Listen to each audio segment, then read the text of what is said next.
ቢዝነስ ኮፊ ቶክ ቢዝነስ ፐርሰኖች በጣም ቅመም የሆነች ምክር ልንገራችሁ። ቢዝነሳችሁን የምትዘጉት መቼ ነው? ሳያዋጣ ሲቀር። ኖ ሳያዋጣ ሲቀር አይዘጋም። ለምን ካላችሁኝ፣ ትጀምራለህ ከስረት ትዘጋለህ፣ ትጀምራለህ ከስረት ትዘጋለህ፣ ትጀምራለህ ከስረት ትዘጋለህ። ሁሌ ከምን እየጀመራችሁ ነው?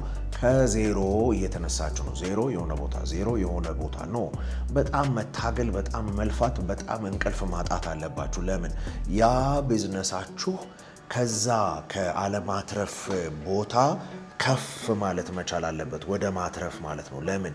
ነገ እንኳን በዚህ ቢዝነስ ባትቀጥል ይሄ ቢዝነስ ካሽካው መሆን አለበት፣ ወይም ደግሞ ለሚቀጥለው ቢያንስ የገንዘብ ድጋፍ የሚሰጥ መሆን መቻል አለበት። ሁሌ ከዜሮ እየተነሳ የምታስብበት ቦታ ልትደርስ አትችልም። እቺ በጣም ወሳኝ የሆነ ምክር ነው የምነግራችሁ።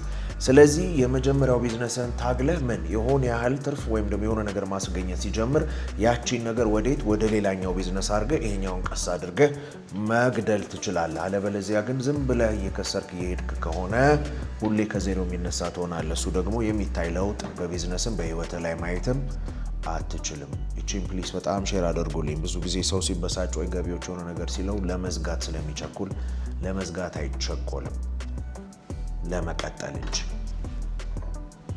መልካም የስራ ቀን።